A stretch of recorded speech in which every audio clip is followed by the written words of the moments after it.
Alright then, Shinobi Battle Skill Rule number 3.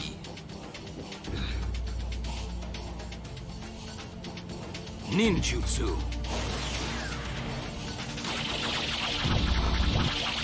Hello, fellow shinobi. Yes, as you might have guessed, this time we're doing a ninja deck profile. We're going to start a new series soon here where, for those of you who kind of regularly hop in and check the channel out that we're trying to grow here, we're going to be taking ninjas to locals regularly, amongst other rogue decks such as Dynamorphia, but for the time being, we're going to focus on ninjas. And we're doing this a little differently. So the way I want to do this actually is I want your feedback on some of the side deck cards or even main deck cards you think I could throw in here to make it even just the teensiest bit more spicy. But the base list I'm going to show you for what I have right now, and there's a lot of room for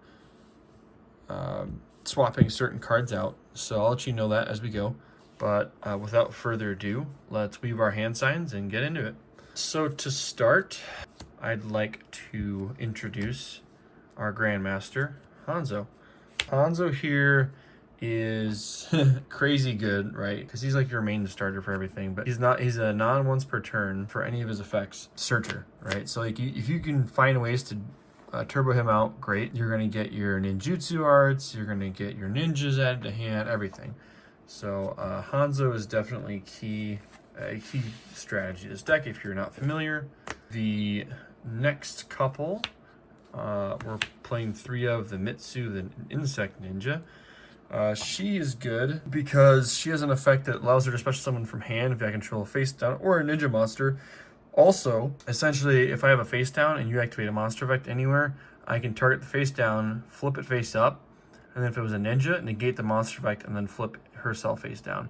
So she's essentially a monster negate. So she's kind of nice to throw on there if you maybe are afraid of nib, if you're trying to kill on the crackback, or just for general purposes, negating monster effects. So Mitsu, I think, is definitely a 3 of. The level 2 does come up more than you may think. The next 3 are Tobari, the Sky Ninja. Tobari is really cool. I think Tobari might be one of the better cards, maybe the next best card in the deck, ninja card in the deck. Just because there's a lot of utilization with Tobari. You can discard him to special summon any ninja from your hand, any ninja, and then also his quick effect during the battle phase or main phase of your opponent. You can fusion summon using cards you control. It doesn't have to be him, right? So it can resolve if they pop it or anything, as long as you have ninjas to resolve the fusion. So that's also cool. And then the other thing cool is like when it during the turn that it's summoned or flipped face up, you can't be destroyed by battle. So like it can come in handy to kind of keep you floating for a little while longer. Next up, we're playing 2 of the Green Ninja. Green Ninja, I felt like this has been pretty good at 2. I feel like it does come up having it in hand because during your opponent's turn, we've been able to fuse it with Tobari if it's in hand, and then you just get an extra Book of Moon. Also, if a card special summoned to your field while it's in your hand, you can Foolish it and then Book of Moon that card. So it has a lot of you special summon it from hand and book it if it's from your hand. But if it's sent, you get to book another thing. So Green Ninjas is it's another utilization card of a tool card to kind of start booking your opponent's monsters some more. Now I have seen people play 1 of or 2 of, but I only play 1 Kagero. I feel like it's just like since you have to special it or normal it to make use of its first effect, it kind of isn't that great. I'd rather special it out with, I don't know, literally anything else like that one of the traps. But let me know what you guys think. For now, I think Hanzo is like fine as the 1 normal summon. We're playing 1 of the Baku because Baku the Beast is a beast. We're playing the 1 Geo. Geo is crazy, but I think playing 2 is a mistake. Just because it's not the same reasoning as playing Genroku, because even Genroku you can out it if you have it in your hand.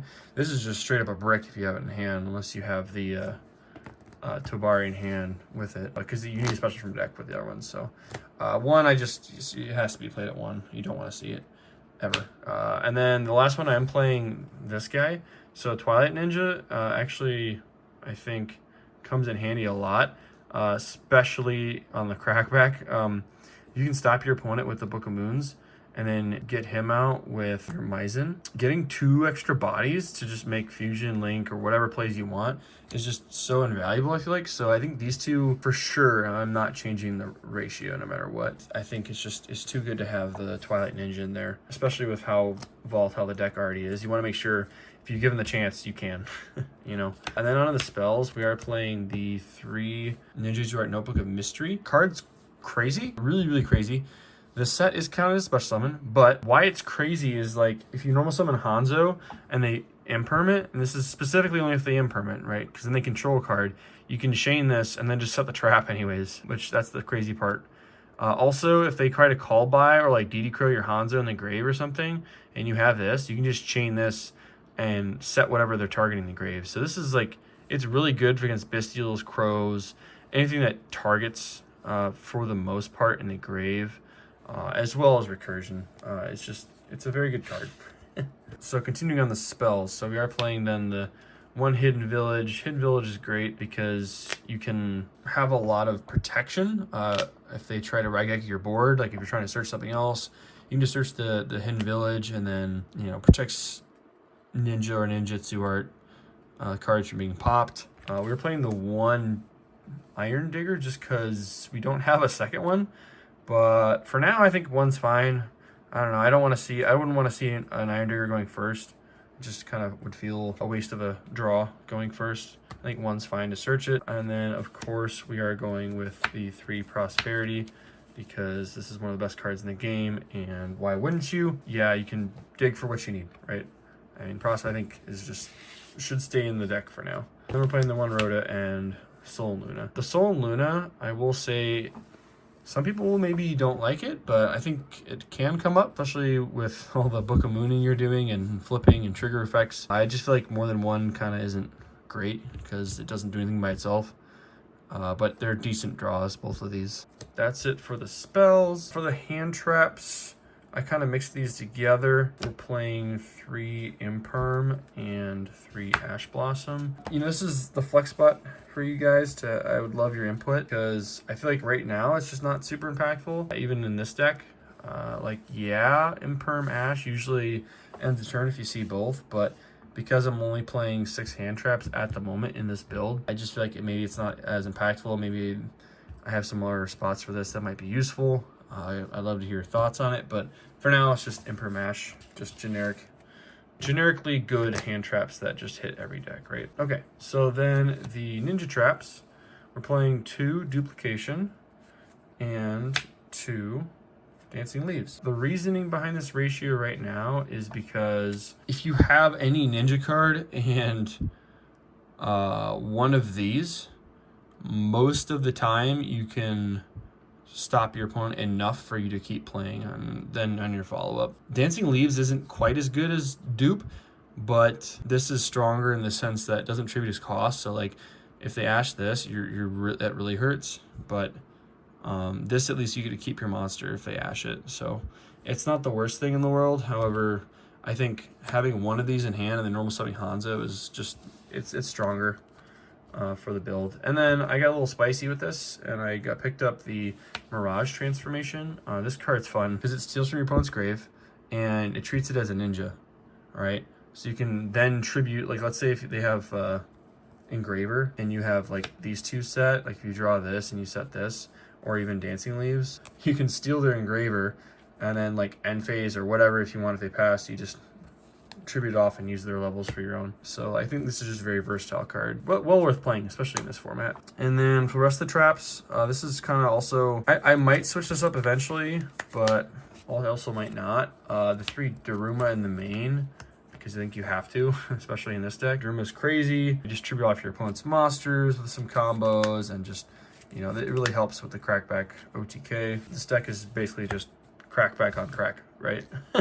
I mean, you want to, it's kind of slow, but it can be quick depending on how many resources you have. And speaking of resources, we want to get rid of our opponents, so we're playing the Evenly Matched. So the Evenly Matched is there for obviously help us going second. This can be a flex spot. I mean, what you guys think? I think it just is like generically good back row and all card removal if they don't get to disarray. I just think this kind of gives us a fighting chance, especially in the current meta. And that's an even 40. On an extra deck, We are playing 1, 2, 3 Maizen. Maizen is the heart and soul of the deck. I forget when this thing came out, but he's definitely the guy you want to get to because, you know, he lets all your guys attack directly when they control face down, and yeah, he's your win con essentially.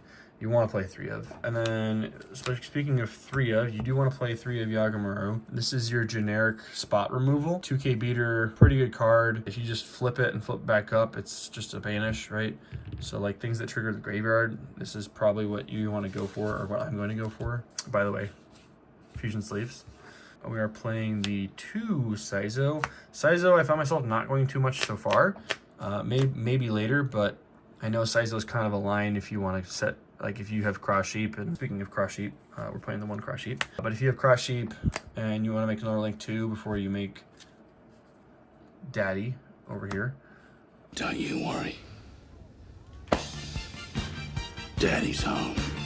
You can go into one of your Saizos, and then that Saizo set your, I can show the line later, but Saizo set the Iron Digger, equip, make a ninja, and then bam, you got game. That's like one of the lines. I haven't gone to Saizo a ton. I guess he's an option going first, but most of the time, honestly, I just rather make Battle Ninja our boy and kind of just sit on that.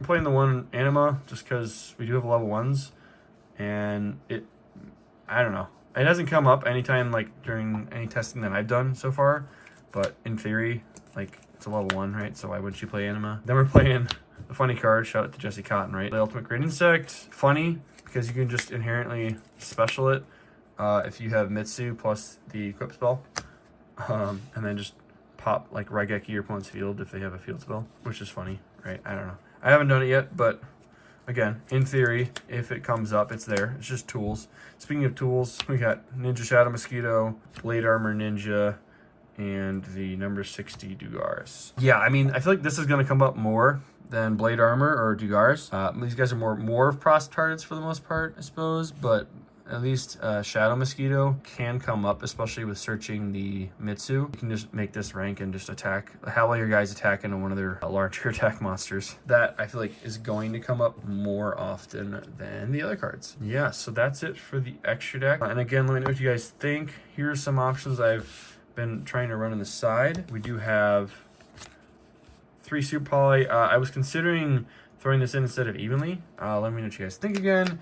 I think it's good for the deck. You know, you don't really have a ton of hand advantage, but, you know, I don't know. Super Poly just can win games on its own sometimes, right? So I think that might be worth throwing in the main. And then I think deck lockdown in the right format is strong, especially if you can just buy yourself a couple turns. That's all that's for. Even though I can't play underneath it, the idea would just be playing for a couple turns. Going first support to protect against the Ash Blossom and Burn in Time is Gravedigger's Trap Hole. Yeah, I mean, this card I think is just better than the Solemn Strike, especially in time.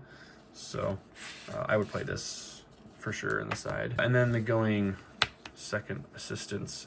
Also possibly would consider this in the main. Dodges targeting effects on the Hanzo and whatnot. Plus I don't really care if stuff's being booked, really, literally booked. So I don't know. I might switch these for the like Ash Blossom. Maybe I'm thinking like switch those for the Ash and switch these for the Imperms. Could be an idea. Maybe a little more high impact. I guess it just depends on how effective they are in the format and top decks like Tenpai. Like I know Tenpai runs a shitload of hand traps, right? So Super Poly puts in work, and Book of Clips, if you hit them at the right spot, puts in work. That's gonna be it for our Ninja deck profile. We're gonna be taking this to locals, so I'll be posting content soon. You guys should have some content within a week. Let me know what you guys think about the deck profile, any suggestions. I can't wait to show this deck off. I'm gonna have some fun with it at locals, and I hope you guys have fun watching some content. So yeah, I can't wait to see what you guys say. Catch you next time, Shinobi.